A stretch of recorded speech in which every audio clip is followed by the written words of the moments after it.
Hello friends, ये 67th BPSC और CDPO के लिए आधुनिक इतिहास का तीसरा टेस्ट सीरीज है। इसमें टोटल 50 क्वेश्चन दिया गया है।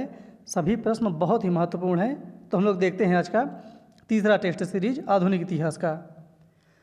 महात्मा गांधी का जीवनीकार लुई फिशर था। ये कहाँ का था ये बताना है। लुई फिशर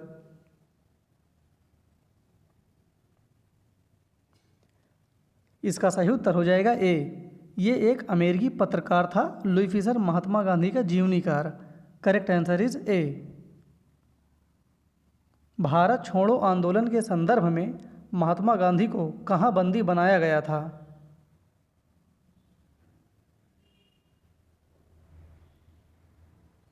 इसका सही उत्तर हो जाएगा ए, मुंबई में, महाराष्ट्र में। करेक्ट आंसर इज ए।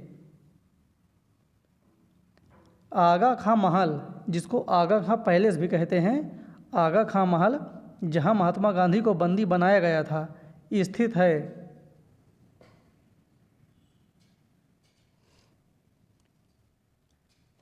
इसका सही उत्तर हो जाएगा बी। ये जो आगा खां पैलेस है ये स्थित है पुणे में। Correct answer is B. Jayaprakash Narayan को राष्ट्रीय स्तर के नेता की पहचान किस संदर्भ में मिली?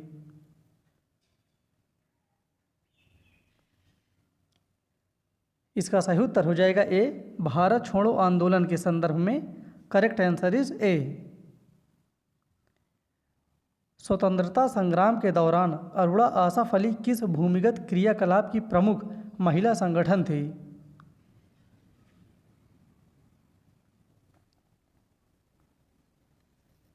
इसका सही उत्तर हो जाएगा सी, भारत छोड़ो आंदोलन का। Correct answer is C. निम्नलिखित में से किस वर्ष बंगाल के मिदनापुर जिले में जातीय सरकार की स्थापना हुई थी? ये प्रश्न बीपीएससी में पूछा गया है। जो जातीय सरकार है ये पूछा गया था कि इसकी स्थापना कहाँ हुई थी। तो यहाँ पर दिया गया है मिदनापुर में, पश्चिम बंगाल के मिदनापुर में। और कब हुई थी? तो इसका सही उत्तर हो जाएगा डी, 1942 में। Correct answer is D. Bharat छोड़ो आंदोलन के दौरान उत्तर प्रदेश के निम्नलिखित जिलों में से किस में समानांतर सरकार की स्थापना की गई थी?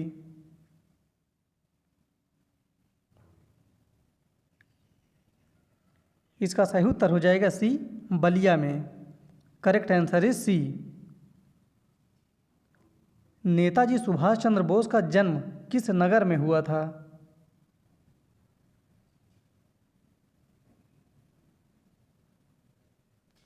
इसका सही उत्तर हो जाएगा ए, कटक में, उड़ीसा के कटक में। करेक्ट आंसर इज ए।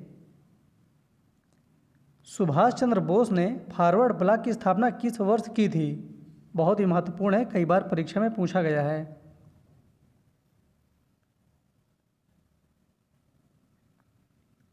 इसका सही उत्तर हो जाएगा डी, 1939 में। फॉरवर्ड ब्लॉक की स्थापना 1942 में। Correct answer is D. Azad Hind Fauj का विचार किसने सुझाया?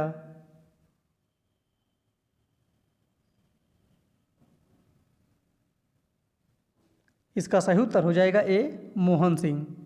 Correct answer is A. भारतीय राष्ट्रीय सेना, जिसको आईएनए कहते हैं, ये चीज़ ध्यान देना है, परीक्षा में कभी कभी इतना नहीं आता है। सिर्फ यही कहा जाता है आईएनए की स्थापना किस वर्ष में हुई थी?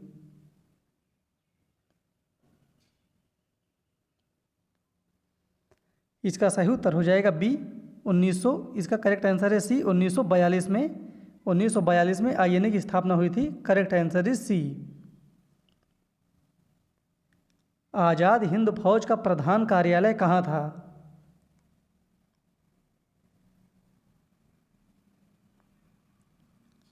इसका सही उत्तर हो जाएगा बी, रंगून में। Correct answer is B. किसने कहा था तुम मुझे खून दो मैं तुम्हें आज़ादी दूंगा? बहुत सिंपल है ये, लेकिन सभी क्वेश्चन आपको कवर कराया जा रहा है। इसका सही उत्तर हो जाएगा सी, सुभाष चंद्र बोस के द्वारा। निम्नलिखित में से किस एक ने सुभाष चंद्र बोस को देश नायक कहा था? ये चीज़ ध्यान देना है, कई बार परीक्षा में पूछा गया है कि देश नायक किन्हें कहा जाता है। तो सुभाष चंद्र बोस को और ये किसके द्वारा कहा गया है? तो इसका सही उत्तर हो जाएगा सी, रविंद्रनाथ टैगोर के द्वारा। Correct answer is C. Azad Hind Fauj के किस सैनिक को 7 वर्ष के कारावास का दंड दिया गया था?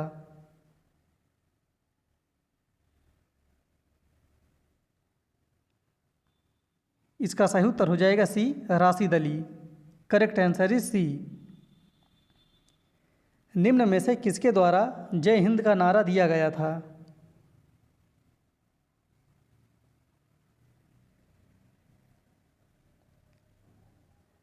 इसका सही उत्तर हो जाएगा बी, सुभाष चंद्र बोस के द्वारा। Correct answer is B. भारतीय स्वतंत्रता संघर्ष के दौरान निम्नलिखित में से किसने द फ्री इंडियन लीजन नामक सेना बनाई? बहुत ही महत्वपूर्ण है, ये ध्यान देना है। द फ्री इंडियन लीजन नामक सेना, और ये बनाई गई थी सुभाष चंद्र बोस के द्वारा। Correct answer is A. Azad Hind Fauj के अधिकारियों पर चल रहे मुकदमे में उनके पक्ष से निम्नलिखित में से किसने वकालत की थी?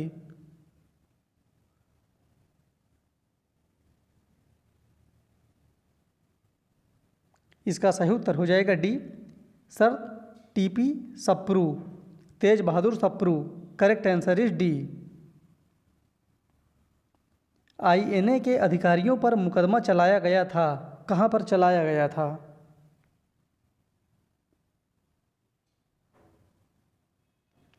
इसका सही उत्तर हो जाएगा ए, दिल्ली के लाल किला में। Correct answer is A. Cabinet mission की अध्यक्षता किसके द्वारा की गई थी? जो कैबिनेट मिशन में 3 सदस्य थे, उसमें किसकी अध्यक्षता में ये भेजा गया था, या उसकी अध्यक्षता कौन कर रहा था? उसकी अध्यक्षता कर रहे थे sir P Lawrence, Pethick Lawrence. Correct answer is D. ध्यान देना है, इनका नाम है पैथिक लॉरेंस, या पी लॉरेंस या पैथिक लॉरेंस, दोनों नाम एक ही है। Correct answer is D. Subhash Chandra Bose का राजनीतिक गुरु कौन था?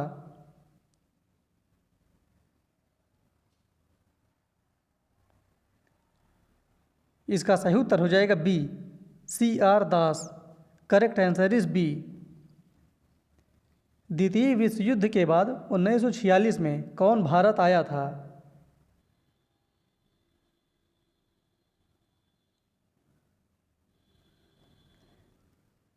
इसका सही उत्तर हो जाएगा B, cabinet mission. Correct answer is B. निम्नलिखित में से कौन एक कैबिनेट मिशन का सदस्य नहीं था?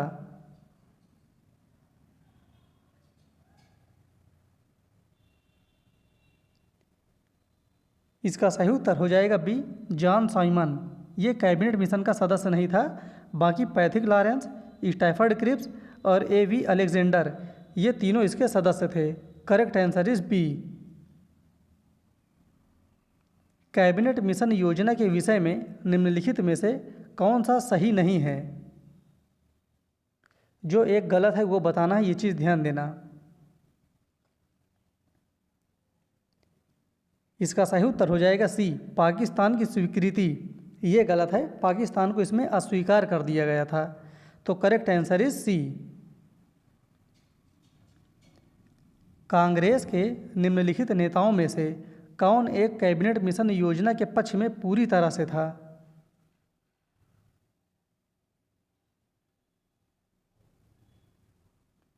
इसका सही उत्तर हो जाएगा A, Mahatma Gandhi. Correct answer is ए।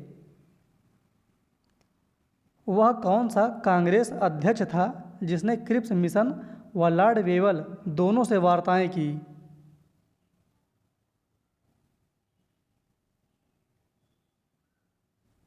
इसका सही उत्तर हो जाएगा A, Abul Kalam Azad.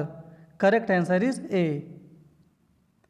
Cabinet mission Bharat में आया था, कब आया था? इसका एग्जैक्ट डेट बताना है।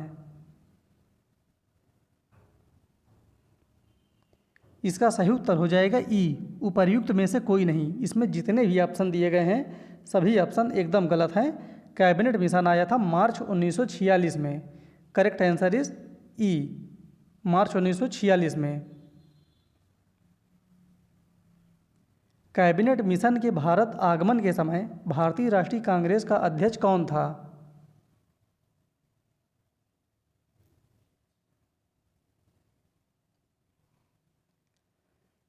इसका सही उत्तर हो जाएगा C, Maulana Abul Kalam Azad. Correct answer is C. स्वतंत्र भारत के लिए संविधान की रचना हेतु संविधान सभा का विचार निम्न में से सर्वप्रथम प्रस्तुत किया था?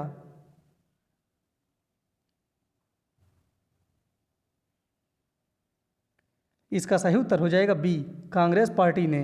Correct answer is B. Cabinet mission योजना के अंतर्गत संविधान निर्मात्री परिषद में प्रत्येक प्रांत को आवंटित सदस्य संख्या निर्धारित करने के लिए एक प्रतिनिधि कितनी जनसंख्या के अनुपात में था?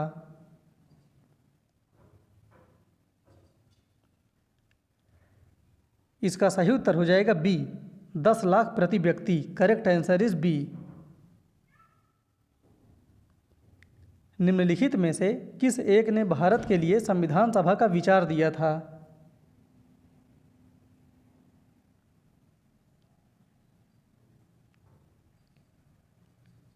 इसका सही उत्तर हो जाएगा सी, कैबिनेट मिशन योजना ने। Correct answer is C. भारतीय उपनिवेश के लिए प्रभुसत्ता संपन्न संविधान सभा के प्रथम अध्यक्ष थे?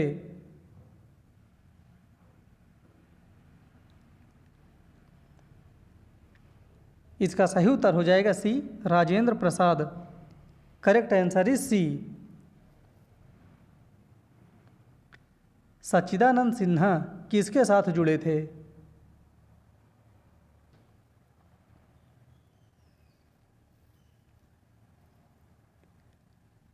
इसका सही उत्तर हो जाएगा ए, भारत छोड़ो आंदोलन के साथ। करेक्ट आंसर इज ए। निम्न में से किसने ब्रिटिश युग की लेजिस्लेटिव असेंबली तथा स्वतंत्र भारत की संसद में अध्यक्ष का पद संभाला?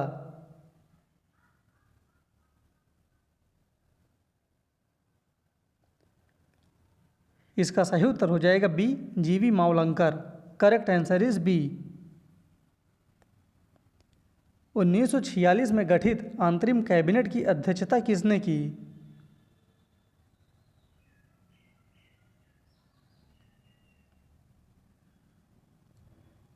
इसका सही उत्तर हो जाएगा बी, जवाहरलाल नेहरू ने। Correct answer is B. Pandit Jawaharlal Nehru के नेतृत्व में अंतरिम सरकार का गठन हुआ था। इसका भी आपको एकदम एग्जैक्ट डेट बताना है। 1946 में हुआ था, लेकिन कब हुआ था?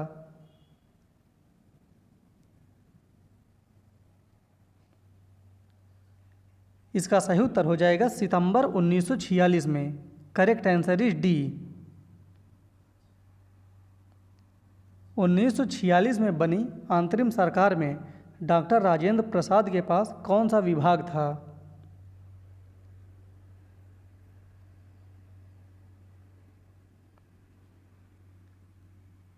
इसका सही उत्तर हो जाएगा सी, खाद्य तथा कृषि विभाग।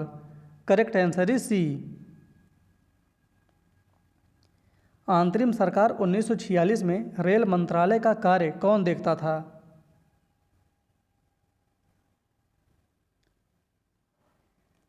इसका सही उत्तर हो जाएगा A, Asaf Ali. Correct answer is A. निम्नलिखित में से कौन अंतरिम सरकार का सदस्य नहीं था? बहुत ही महत्वपूर्ण है, ध्यान देके करना है क्वेश्चन। इसमें अंतरिम सरकार का सदस्य नहीं था। ये हो जाएगा B R Ambedkar. Correct answer is D. जब भारत को स्वतंत्रता प्राप्त हुई थी, यूके में निम्न में से किस एक पार्टी की सत्ता थी?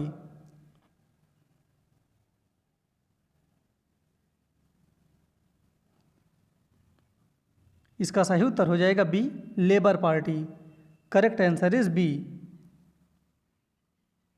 ब्रिटिश सरकार ने जून 1948 तक भारत छोड़ने की घोषणा की थी। ये कब किया गया था इनके द्वारा घोषणा?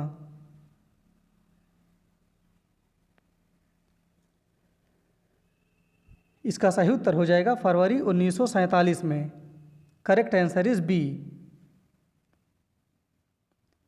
भारत के स्वतंत्रता होते समय इंग्लैंड का प्रधानमंत्री कौन था?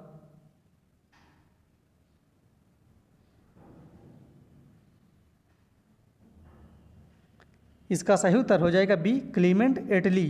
Correct answer is B. Bharat विभाजन के संदर्भ में 1947 में नियुक्त सीमा आयोग की अध्यक्षता किसने की थी?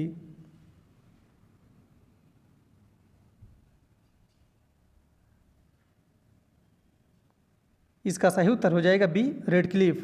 Correct answer is B. सन 1947 के भारतीय राष्ट्रीय कांग्रेस के दिल्ली अधिवेशन की अध्यक्षता किसने की थी? ध्यान देना है, 1947 के भारतीय राष्ट्रीय कांग्रेस के दिल्ली अधिवेशन की अध्यक्षता। इस समय भारत आज़ाद भी हुआ था। इसका सही उत्तर हो जाएगा A, J B Kripalani. Correct answer is ए।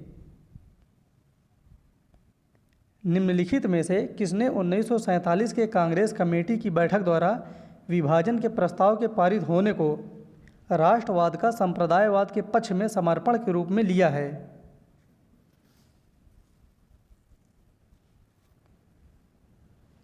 इसका सही उत्तर हो जाएगा A, doctor Kitchlew, Saifuddin Kitchlew. Correct answer is A. अखिल भारतीय कांग्रेस कमेटी की 14-15 जून 1947 को संपन्न हुई बैठक में भारत विभाजन के पक्ष में किसने मतदान किया था?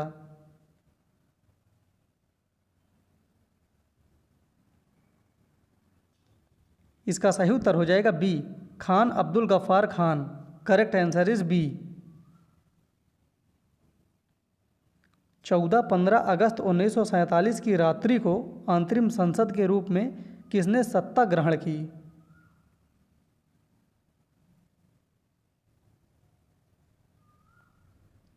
इसका सही उत्तर हो जाएगा बी, संविधान सभा ने।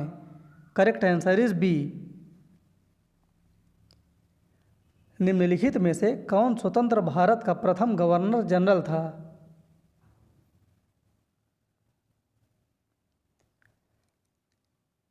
इसका सही उत्तर हो जाएगा ए, लॉर्ड माउंटबेटन।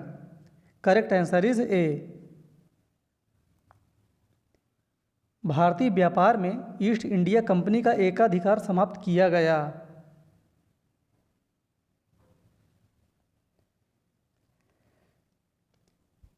इसका सही उत्तर हो जाएगा सी, 1813 में। Correct answer is C. देखिए, आज रात में 9 से 10 बजे के बीच में जो स्पेशल बिहार का करंट अफेयर आपको दिया जा रहा है, सिर्फ उसमें बिहार का जो करंट अफेयर रहता है वो आपको 9 से 10 बजे के बीच में एक वीडियो और दे दिया जाएगा। आप लोग उसको देख लेंगे।